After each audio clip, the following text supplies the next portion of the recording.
And now it's time for an exclusive first look at the most anticipated film of all time, The Lord of the Rings. They said it could never be done.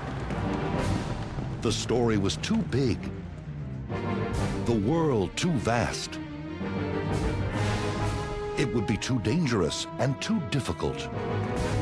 But then, similar things were said when Frodo and Sam set off for Mordor. I first read the books when I was about 18, and my first thought at that time was, you know, gosh, I can't wait till somebody makes a movie of this. So I sort of waited for 20-odd years. On October 11th, 1999, Peter Jackson had to wait no longer. This was the first day of principal photography for New Line Cinema's trilogy of movies, The Lord of the Rings. It would be the most expensive and challenging film project in history. Nobody's ever shot 3 huge movies in a row before, and I think the most interesting thing I've discovered over the last 14 months is exactly why nobody's ever done that. Now I know. I remember the moment where I heard they were going to make a film of The Lord of the Rings. I was astonished because I thought, how can they do it? Author Brian Sibley had the daunting challenge of chronicling the monumental project. And then I met the people who were making it. And as I met them and as I talked to them, I discovered that they cared about the book in the same way that I did, and that their commitment was to make a film that really reflected Tolkien's world.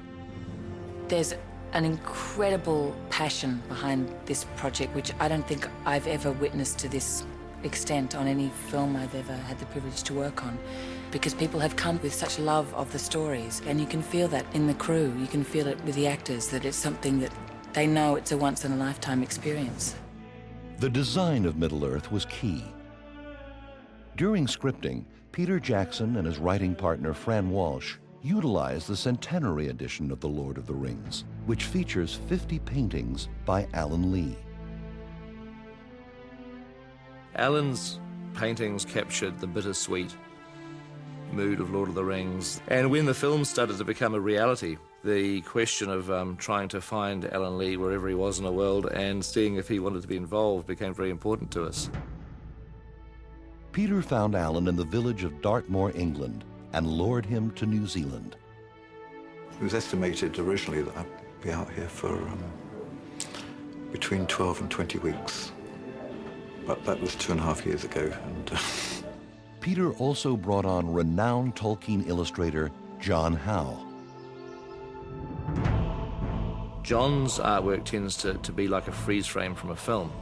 He's very good at capturing action right at an exciting moment. And so we thought that the talents of both Alan and John combined would give us basically everything that we needed. Peter deemed the design of Hobbiton to be especially crucial, as the audience must understand what Frodo is willing to risk his life to protect. When he went out to scout the location, Peter brought Alan and John along. I said that, look, one of the things that's essential with Hobbiton is that this place has to look like hobbits have lived here for hundreds of years. It's very hard to visualize that if you're just looking at an empty field. So one of the things that Alan and John did is they'd sit down on this farmer's land with a notepad, and they would sketch the landscape that they were looking at, except they would sketch it as Hobbiton.